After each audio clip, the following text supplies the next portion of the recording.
स्वागत है commissioner classes में।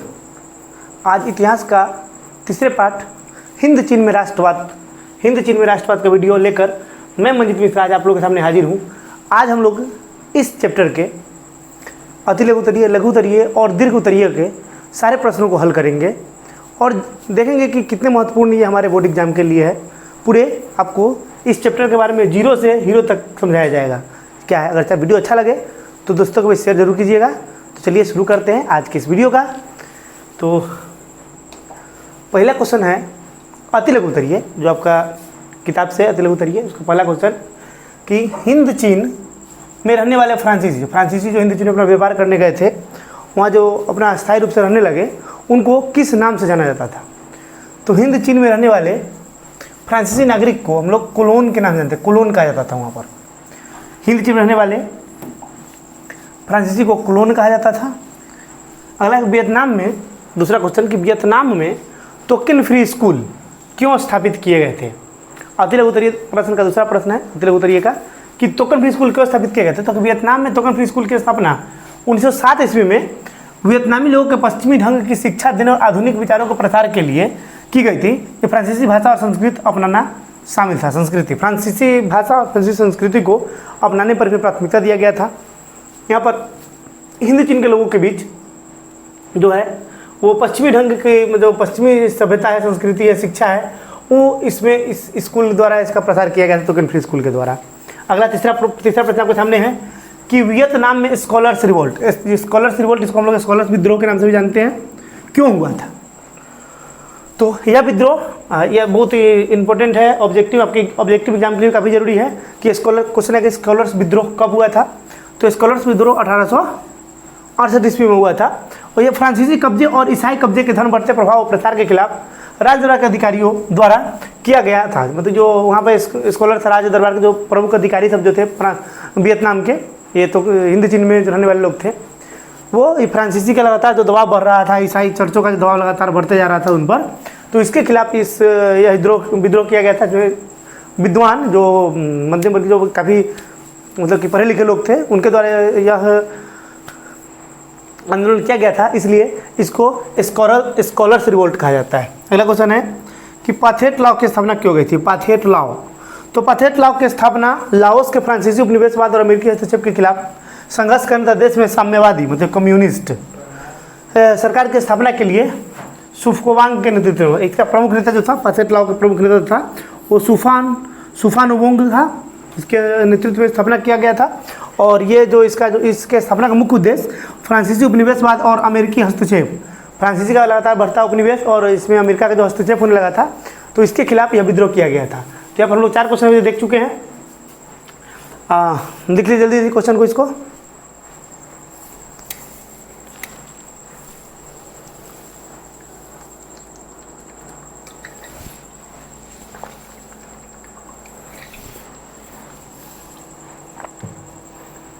ठीक है।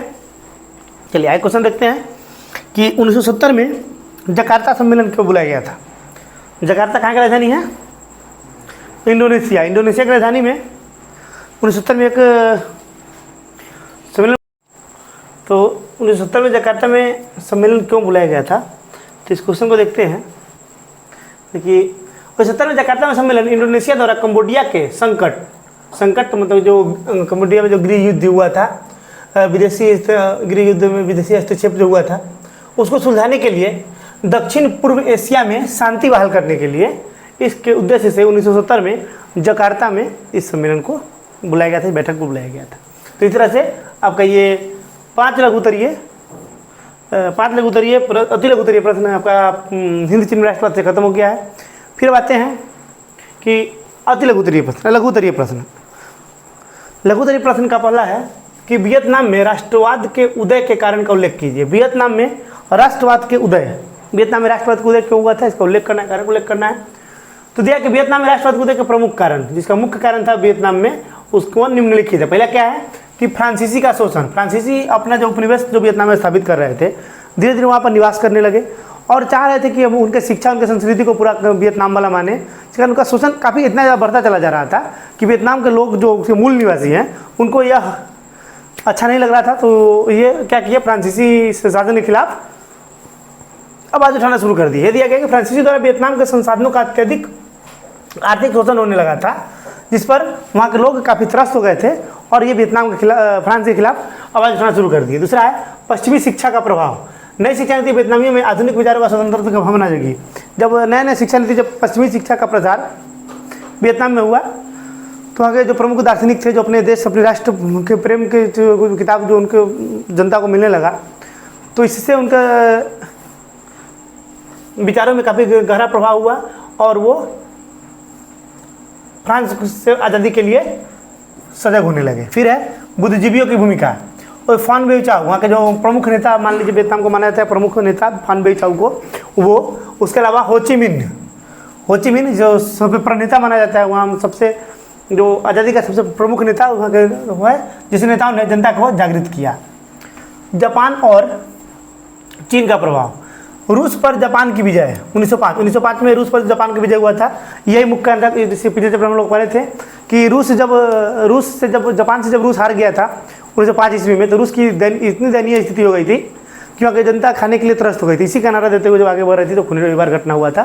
तो ये जो रूस जब जापान से 1905 जीता था तो चीनी क्रांति वियतनामी को प्रेरित किया, और एक चीनी क्रांति ने 2 ऐसी घटना लगातार हो गई जिससे वियतनाम काफ़ी प्रेरित हुआ और वो अपने स्वतंत्रता के लिए आवाज़ उठाना शुरू कर दिया। दूसरा क्वेश्चन, अगला क्वेश्चन, हुआ आंदोलन के विषय में आप क्या जानते हैं? हुआ आंदोलन ये एक बौद्धिक धार्मिक और राष्ट्रवादी आंदोलन था जो 1939, याद रखिएगा, 1939 ईस्वी में मेकांग डेल्टा क्षेत्र में शुरू हुआ था। हुआ आंदोलन, इसका अगर प्रकृति पूछेगा तो क्या था? बौद्ध धार्मिक और राष्ट्रवादी आंदोलन था। कब हुआ था? तो 1939 में। और कहाँ पर हुआ था? मेकांग डेल्टा के क्षेत्र में शुरू हुआ था। इसके संस्थापक हुइन फूसो, याद रखिएगा क्वेश्चन को। हुआ आंदोलन के प्रणेता हुइन फूसो को माना जाता है। हुइन फूसो इसका नेता थे। तो क्या कहते, उन्हें जादू टोना, समाज की कुरीति जैसे कि जुआ, शराब, अफीम और फ्रांसीसी उपनिवेश शासन पर कड़ा विरोध किया। फ्रांसीसियों ने उन्हें पागल बोंजे कहा और उन्हें नज़रबंद कर दिया था। जो फ्रांस जो अपना कुरीति फैलाया हुआ था जापान में, अपने अफीम का, जुआ का, शराब का जो अपना बहुत बड़ा मार्केट बना लिया हुआ था, उसके लिए हुइन फूसो ने बहुत गहरा आवाज़ उठाया था, बहुत तगड़ा आवाज़ उठाया था तथा अपने धर्म को बचाने के लिए, जिसे हुआ आंदोलन कहा गया। इसके प्रणेता हुइन फूसो थे। 1939 में मेकांग डेल्टा में हुआ था और ये इसकी प्रकृति बौद्ध धार्मिक और राष्ट्रवादी थी। अगला क्वेश्चन है कि फ्रांसीसियों ने मेकांग डेल्टा के नहर क्यों बनवाई? इसका क्या परिणाम हुआ? फ्रांसीसियों ने मेकांग डेल्टा पर नहर क्यों बनवाई थी और इसका क्या परिणाम हुआ था? इसका आंसर होगा फ्रांसीसियों ने, इसका आंसर देखते हैं, फ्रांसीसियों ने मेकांग डेल्टा में खेती योग्य भूमि बढ़ाने, जल निकासी को सुधारने और मुख्य रूप से चावल के उत्पादन और निर्यात को बढ़ावा देने के लिए यहाँ पर नहरें बनवाई थी। जिसका परिणाम, एक कारण था कि क्यों बनवाई थी। अब ये वहाँ पर जब अपना नहरें बनवाया तो उसका परिणाम उसके सामने क्या है, तो देख लेते हैं। तो इसके परिणाम स्वरूप चावल के उत्पादन में वृद्धि हुआ है। बहुत बड़ा, मान लीजिए फ्रांसीसी का बहुत बड़ा उपलब्धि था कि मेकांग डेल्टा में चावल के उत्पादन को बढ़ाना शुरू कर दिया था। भारी वृद्धि हुई। वियतनाम दुनिया का तीसरा है, देखिए दुनिया का तीसरा, फ्रांसीसी के एक कदम से वियतनाम दुनिया का तीसरा सबसे बड़ा चावल उत्पादक राज्य देश बन गया और बुनियादी ढांचे का विकास हुआ। हालांकि इसका मुख्य लाभ फ्रांसीसी व्यापारियों को ही मिला। अब यहाँ पर उपयोग तो वो वियतनामी ज़मीन का हुआ, किंतु इस उपज का लाभ फ्रांसीसी व्यक्ति जो वहाँ पर व्यापारी थे वो उठा रहे थे। अगला क्वेश्चन है कि वियतनाम मुक्ति एसोसिएशन की स्थापना क्यों की गई थी? वियतनाम मुक्ति एसोसिएशन की स्थापना क्यों की गई थी? तो आइए इसका आंसर देखते हैं। तो वियतनाम मुक्ति एसोसिएशन की स्थापना या वियतनाम कांग फुक हुई, दूसरा वियतनाम कांग फुक हुई की स्थापना राष्ट्रवादी नेता फान बो चाउ, किसके द्वारा किया गया था? राष्ट्रवादी नेता फान बो चाउ के द्वारा किया गया था। इसका मुख्य उद्देश्य वियतनाम में फ्रांसीसी सत्ता को उखाड़ फेंकना और देश में गणतंत्रिक व्यवस्था को स्थापित करना था। तो ये फान बो चाउ जा रहा था कि फ्रांसीसी गणतंत्र जो था कैसे हमारे देश से चला जाए और खुद का गणतांत्रिक एक देश हो, जिसके लिए फान बो चाउ ने वियतनामी मुक्ति एसोसिएशन की स्थापना किया था। अगला क्वेश्चन है, 5वां क्वेश्चन लघु तरीके का कि एक तरफा अनुबंध व्यवस्था पर एक टिप्पणी लिखना है। तो एक तरफा अनुबंध व्यवस्था एक प्रकार की बंधुआ मजदूरी थी। इसके तहत वियतनामी मजदूर से रबर के बगानों और खजानों में काम करने के लिए निश्चित समय के लिए समझौते किए जाते थे। इस व्यवस्था में मजदूरों को कोई अधिकार नहीं था। लगभग पुराना जमाना जब भी पढ़ लीजिए, मजदूरों को कोई अधिकार नहीं दिया जाता था। इसी के लिए कितने बड़े बड़े नेता, आपका कार्ल मार्क्स से लेकर रॉबर्ट ओवन और क्या क्या समाजवादी के नेता तो माना जाता है, सब मजदूरों की आवाज़ उठाए थे।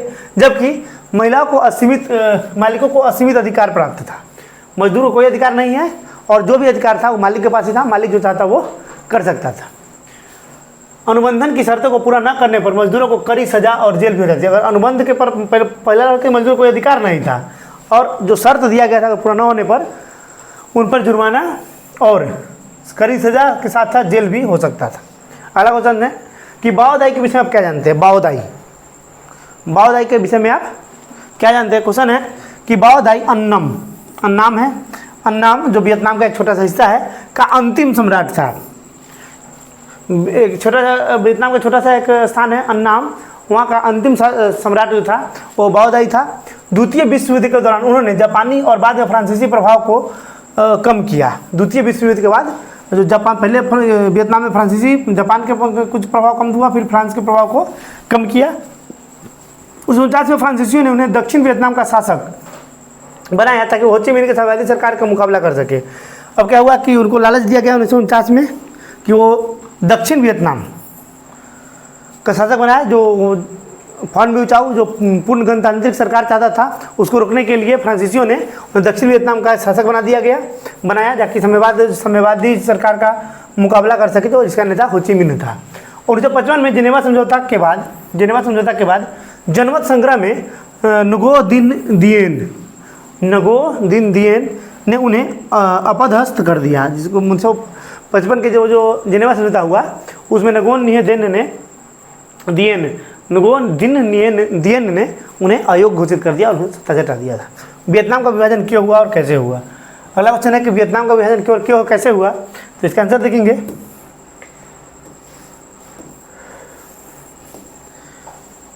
क्यों हुआ पहले देखते हैं, फिर कैसे हुआ देखेंगे। 1954 ईस्वी में दिन बिन फू के युद्ध में फ्रांसीसियों की करारी हार के बाद हिंद चीन संकट को सुलझाने के लिए वैश्विक शक्तियों की बैठक हुई।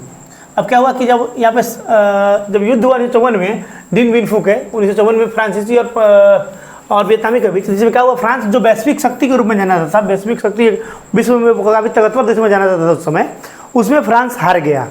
और फ्रांस के हारने के बाद यहाँ पे सारे जो विश्व वैश्विक शक्तियाँ थी सभी इकट्ठा हो गई और एक बैठक बुलाई, जिसको क्या कहा जाता है, जिसको हम लोग वियतनाम विभाजन का जो कारण बना था। कैसे हुआ वो देखेंगे। तो 1954 के जेनेवा समझौता के तहत वियतनाम के अस्थायी रूप से 17वीं समानांतर रेखा द्वारा दो भागों में बांट दिया गया। 17वीं समानांतर रेखा द्वारा जब वियतनाम तो यहाँ फ्रांस को हरा दिया, तो फिर समस्त देश जो काफ़ी मजबूत थे वो सभी देशों ने मिलकर वियतनाम को 17वीं समानांतर रेखा, याद रखिएगा 17वीं समानांतर रेखा के द्वारा वियतनाम को विभाजन किया गया था, जिसमें उत्तरी वियतनाम हो ची मिन्ह के जो उत्तरी वियतनाम को हो ची मिन्ह को दे दिया गया, जो जहाँ पे साम्यवादी सरकार का स्थापना हुआ। तो दक्षिण वियतनाम बाओदाई को दिया गया, जो बाद में नगो दिन दिएन ने के नेतृत्व में गैर साम्यवादी सरकार, यहाँ पे एक जगह साम्यवादी सरकार बना था, साम्यवादी सरकार बना, जिसका नेता कौन था, हो ची मिन्ह। ये उत्तरी वियतनाम था, ये उत्तरी वियतनाम।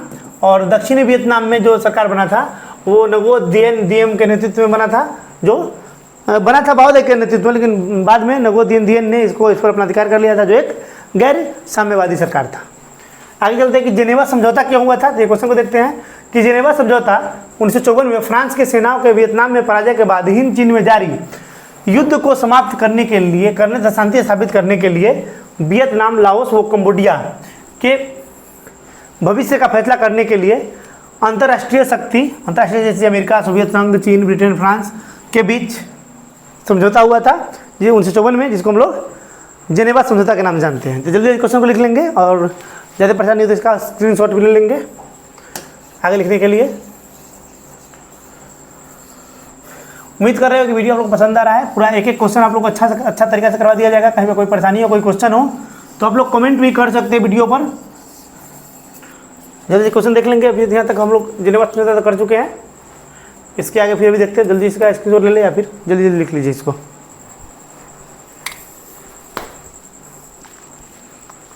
चलिए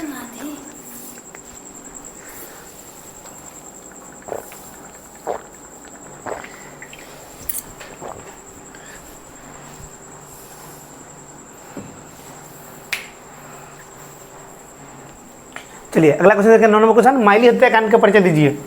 माइली हत्याकांड का परिचय देना कि माइली हत्याकांड क्या था, तो देखेंगे मार्च 1968 ईस्वी में अमेरिकी नौसैनिकों द्वारा वियतनाम में माइली एक गांव था, माइली गांव में एक अत्यंत क्रूर नरसंहार हुआ। क्या हुआ था इसमें कि अमेरिकी सेना ने पूरे गांव को घेर कर बूढ़े, महिला और बच्चों सहित लगभग सभी ग्रामीणों की बेरहमी से हत्या कर दी। महिलाओं के साथ सामूहिक बलात्कार किया गया और पूरे गांव को जला दिया गया। मतलब अमेरिकी सेना बर्बरता की सारी हदें पार कर गई थी माइली गांव में, जहां पर लगभग उन सभी इंसानों का नामो निशान तक मिटाने की कोशिश की गई। महिलाओं का बलात्कार किया गया, बूढ़े बच्चों को भी नहीं देखा गया, सभी की हत्याएं कर दी गई। तो ये सभी काफ़ी क्रूर घटना इतिहास से साबित हुआ है ये। तो इसमें आगे देखते हैं कि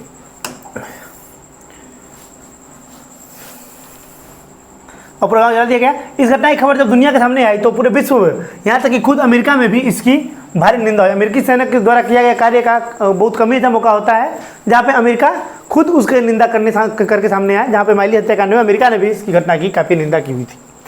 अमेरिका ने वियतनामी युद्ध में क्यों भाग लिया, इसका क्या परिणाम हुआ।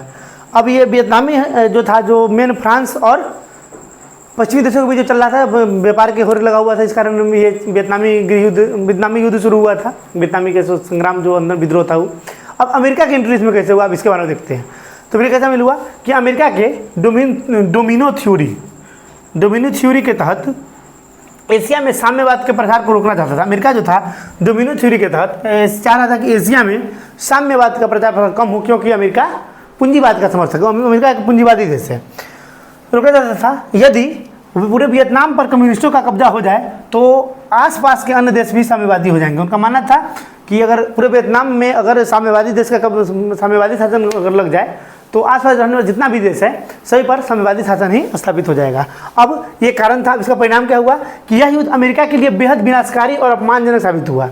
अमेरिका के लिए काफ़ी विनाशकारी और अपमान साबित हुआ। अमेरिका के हजारों सैनिक मारे गए हैं, भारी धन जन की हानि हुई, इसमें भारी धन जन की हानि हुई इस युद्ध में। तथा अंततः 1973 ईस्वी में अमेरिका को पेरिस शांति समझौता के तहत अपनी सेना हटानी पड़ी और 1975 में वियतनाम को एक एकीकरण हो गया। वो त्रिव्यक्ति वियतनाम 17वीं शताब्दी रेखा के तहत अलग हुआ था, वो फाइनली 1975 ईस्वी में एक वियतनाम ग्रुप में विश्व मानचित्र पर उभरा और यहाँ से अमेरिका भी को भी अपना हार स्वीकार करके यहाँ से हट जाना पड़ा। तो इस तरह से लघु तरीके का प्रश्न आपका खत्म हो गया। अब आगे चलते हैं हम लोग। लघु तरीके के बाद दीर्घ तरीके का पहला प्रश्न फान बेचाओ और फान च्युत्रिन, दो नेता है, प्रमुख नेता वियतनाम के, फान बेचाओ, फाओ च्युत्रिन के विचारों का परिचय दें। उनके विचारों में आप क्या समानता और क्या अंतर देखते हैं।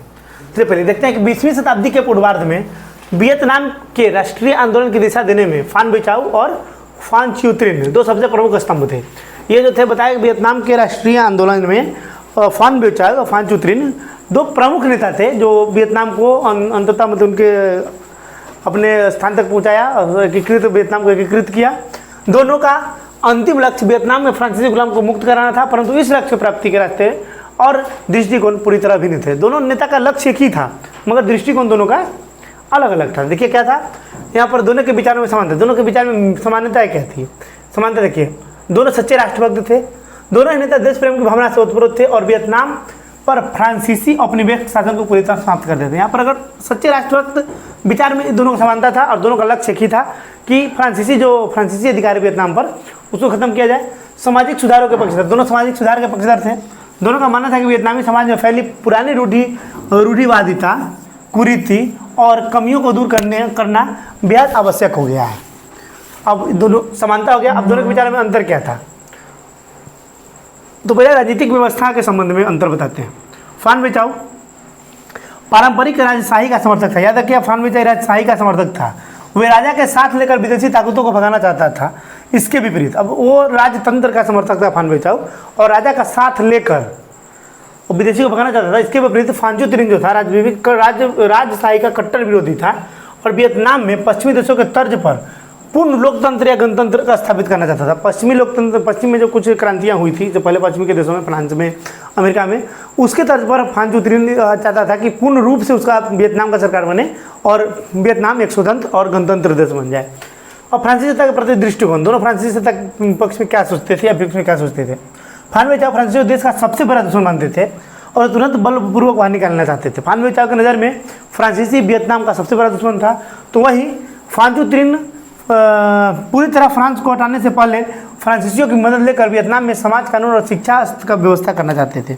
अब फ्रांसीसी यूरोप का एक देश है, काफ़ी उसमें विकसित था, ताकतवर देश था। तो फांचू त्रिन का मानना था कि उससे जो हमको मिलने वाला हो, जैसे समाज को कैसे संगठित किया जाए, उनके कानून, उनका शिक्षा व्यवस्था को लेने के बाद ही मतलब वियतनाम का आधुनिकीकरण करने के बाद ही उसको फ्रांस को हटाया जाए। तो संक्षेप अगर इसमें बात किया जाए कि फानवे चाव जहाँ पुरानी व्यवस्था को बचाते हुए देश आज़ाद करना चाहते तो वहीं फांचू त्रिन आज़ाद करने से पहले वियतनाम का एक आधुनिकीकरण करना चाहते थे और तब वियतनाम को लोकतांत्रिक बनाना चाहते थे। इन मतभेदों के बावजूद दोनों ने वियतनामी जनता के राष्ट्रवाद के बीच बने हुए ऐतिहासिक काम किया है। दूसरा क्वेश्चन है कि वियतनाम के स्वतंत्रता संग्राम में हो ची मिन्ह का योगदान। हो ची मिन्ह जो वियतनामी स्वतंत्रता संग्राम का मसीहा माना जाता है, काफ़ी वियतनाम के एकीकरण में काफ़ी महत्वपूर्ण भूमिका था उसका। अब वो क्या मानता है देखिए, यहाँ पर देखते हैं कि हो ची मिन्ह भूमिका, इसके बारे में पहले देख लेते हैं कि हो ची मिन्ह को वियतनामी का राष्ट्रपिता, जिसे हम लोग का राष्ट्रपिता, भारत के राष्ट्रपिता महात्मा गांधी को कहा जाता है, क्योंकि राष्ट्र के निर्माण में सबसे अहम योगदान महात्मा गांधी का माना जाता है। उसी प्रकार वियतनाम के राष्ट्र के एकीकरण में सबसे महत्वपूर्ण योगदान हो ची मिन्ह का ही माना जाता है, इसलिए उनको राष्ट्रपिता कहा जाता है। आधुनिक इतिहास का एक महान दूरदर्शी नेता माना जाता है इसको। और ये बिखरे हुए वियतनामी स्वतंत्रता आंदोलन को न केवल संगठित की रूप दिया, बल्कि दुनिया के दो सबसे बड़ी सैन्य ताकत, फ्रांस और अमेरिका, उस समय सबसे बड़ी सैन्य ताकत थी, को घुटने टेकने पर मजबूर कर दिया। फ्रांस में दोनों ताकतों को घुटने टेकने पर मजबूर कर दिया। अब हो ची मिन्ह की प्रमुख योगदान क्या योगदान था कि साम्यवादी विचारधारा और संगठन की स्थापना। हो ची मिन्ह ने वर्ष 1930 में विभिन्न बिखरे हुए राष्ट्रवादी गुटों को एक मंच पर लाकर वियतनामी कम्युनिस्ट पार्टी, एक माना गया था कि कभी भी कोई आंदोलन लेने के लिए संगठित होना काफ़ी जरूरी है। तो 1930 ईस्वी में छोटे छोटे दल के प्रभावशाली नेताओं को एक मंच पर लाकर वियतनामी कम्युनिस्ट पार्टी की स्थापना किया, जो बाद में इंडो चाइनीज कम्युनिस्ट पार्टी कहलाया, की स्थापना की। इसने आंदोलन को एक अनुशासित, कैडर तथा स्पष्ट वैचारिक दिशा प्रदान किया। दूसरा कारण था इसका वियतमिन्ह का गठन और जापानी विरोधी। द्वितीय विश्व युद्ध के दौरान जब जापानी सेना ने वियतनाम पर कब्जा कर लिया, तब हो ची मिन्ह ने वियतनामी स्वतंत्रता लीग मतलब वियतमिन्ह का गठन किया। उन्होंने जापानी क्रूरता के खिलाफ छापामार मतलब गुरिल्ला युद्ध पहला बार जो दुनिया देखा था, गुरिल्ला युद्ध को छुप कर लड़ाई कैसे किया जाता है, इस कला को सर्वप्रथम दुनिया के सामने वियतनाम ही लाया था, जिसमें जापान के सैनिक, अमेरिका के सैनिक को बुरी तरह इसी युद्ध तकनीक के द्वारा वियतनाम जो है सो हराया था। और युद्ध का सफल नेतृत्व कौन किया था? तो हो ची मिन्ह। दुनिया के सामने इस गुरिल्ला युद्ध कराने वाला वियतनाम ही है, जिसमें जापान और अमेरिकी के सैनिक काफ़ी दुर्गति हुई इस युद्ध में, और इस तकनीक से वियतनाम आसानी से जापान, फ्रांस और अमेरिका से भी जीतते चला गया। तीसरा है लोकतांत्रिक गणराज्य की घोषणा। सितंबर 1945 में जापानी सेना ने आत्मसमर्पण बाद हो ची मिन्ह ने Hanoi democratic Republic of Vietnam लोकतांत्रिक गणराज्य की स्वतंत्र सरकार गठन की घोषणा की, और इसके पहला राष्ट्रपति बने थे हो ची मिन्ह। फ्रांस के खिलाफ संघर्ष और ऐतिहासिक विजय। जब फ्रांस ने दोबारा वियतनाम पर अपने वैश्विक नियंत्रण थोपना चाहा, तो हो ची मिन्ह ने कुशल रणनीति नेतृत्व में वियतनामी सेना 1954 में डिन बिन फू के प्रसिद्ध युद्ध में फ्रांसीसी सेना करारी शिकस्त दी, जिससे फ्रांस को देश छोड़ना पड़ा और मजबूर होना पड़ा। डिन बिन फू के युद्ध में 1954 में जो हुआ था, तो वियतनामी सेना फ्रांसीसी सेना को करारी शिकस्त दी। ये करारी शिकस्त का कारण बड़े इतिहासकार मानते हैं कि इस करारी शिकस्त का कारण गुरिल्ला युद्ध तकनीक ही था। आगे क्वेश्चन अगला चलते हैं। अब इसका अगर देखा जाए निष्कर्ष देखा जाए इसका क्या प्राप्त हुआ इससे, तो 1969 से वियतनामी पूर्ण एकीकरण से पहले हो ची मिन्ह का निधन हो गया था, लेकिन उनकी दी हुई प्रेरणा और युद्ध रणनीतियों के कारण ही वर्ष 1975 वियतनाम पूरी तरह स्वतंत्र हो सका और एकीकृत हो सका। उनके महान योगदान और सम्मान में दक्षिण वियतनाम की राजधानी साइगॉन का नाम बदलकर हो ची मिन्ह सिटी रख दिया गया है। दक्षिणी वियतनाम को राजधानी साइगॉन था, उनके सम्मान में हो ची मिन्ह सिटी उसका नाम बदलकर रख दिया गया था। अगला क्वेश्चन है कि वियतनाम में साम्राज्यवाद के विरोधी संघर्ष में महिलाओं की भूमिका। अब इस युद्ध में महिलाओं की क्या भूमिका है? किसी भी देश स्वतंत्र होने के लिए उस देश में रहने वाले सभी वर्गों का समान योगदान चाहिए। तो पुरुषों ने तो बहुत हद तक काम किया ही था, इसमें महिलाओं की भूमिका है वो देखते हैं। कि वियतनाम स्वतंत्रता संग्राम इस मायने में अनोखा था कि इसमें महिलाओं की भूमिका पुरुषों से कम नहीं थी। पूरा महिलाएं जो पुरुष समाज में पूरा कंधे से कंधा मिलाकर चल रही थी। पारंपरिक समाज की बेरियों को तोड़कर महिलाओं ने युद्ध के मैदान में उतरकर इतिहास रच दिया था। संघर्ष में महिलाओं क्या भूमिका थी, तो नायिकाओं का प्रेरणा।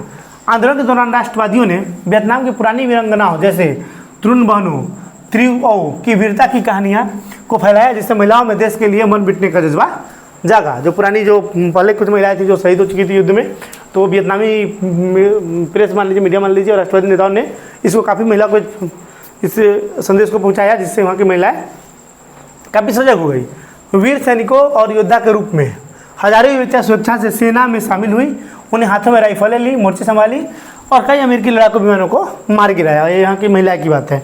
सप्लाई लाइन और सड़कों की मरम्मत। सबसे खतरनाक हो ची मिन्ह मार्ग पर सैनिकों तक भोजन, दवाइयाँ और हथियार पहुँचाने तथा अमेरिकी बमबारी से टूटे पुलों को और सड़कों को रातों रात ठीक करने का सबसे कठिन जिम्मा महिलाओं का ही था। मतलब परिवहन जो था, परिवहन का साधन जो मार्ग था, सड़क मार्ग, और सैनिकों के बीच लगातार खाने का सामान जो था, वो दवाइयाँ वगैरह, हथियार पहुँचाने का काम, जिसका काम जो था, ये युद्ध का जो मूल मंत्र था, नैतिकता जो था, वो पूरा महिलाओं पर निर्भर था। ये इतना बड़ी जिम्मेदारी वो जो महिलाओं पर रखा गया था कि सैनिक, अब युद्ध कौन लड़ रहा था, तो वहाँ का सैनिक, और सैनिक की पूर्ण रूप से देख रेख वहाँ का पूरा महिलाओं पर ही चला गया हुआ था। पूरा रोड जो था उन्हीं को महिला द्वारा ही ठीक किया जा रहा था। इस प्रकार से कि महिलाओं के युद्ध में, वियतनाम के युद्ध में महिलाओं ने अदम्य साहस और बलिदान का परिचय दिया। इस क्रांति ने केवल देश को आज़ाद कराया, बल्कि महिलाओं को समाज में पुरुषों के बराबर सम्मानजनक दर्जा भी दिलाया। अगर आज का अंतिम क्वेश्चन का इस वीडियो का, कि अमेरिकी वियतनामी युद्ध में हो ची मिन्ह भूल भुलैया मार्ग की क्या भूमिका थी। हो ची मिन्ह भूल भुलैया मार्ग के बारे में हम लोग पढ़े हैं, देखते हैं इसको। तो अमेरिकी वियतनामी युद्ध में हो ची मिन्ह मार्ग उत्तर और दक्षिण वियतनाम के बीच संपर्क की मुख्य जीवन रेखा था। इसे सैन्य इतिहास का सबसे बड़ा लॉजिस्टिक्स चमत्कार माना जाता है। दक्षिण वियतनाम की जीवन रेखा मान लीजिए, तो दोनों का ये मार्ग था जो दोनों वियतनाम को आपस में जोड़ता था। अब इसका स्वरूप क्या था, यह कोई एक अकेली पक्की सड़क नहीं थी, बल्कि यह फुटपाथों, कच्ची सड़कों, गुप्त रास्ते और नदी मार्गों का एक अत्यंत जटिल नेटवर्क था, जो पड़ोसी देशों लाओस और कंबोडिया के घने जंगलों और पहाड़ों से होकर गुजरता था। ये कोई NH और ये कोई पक्की सड़क नहीं थी।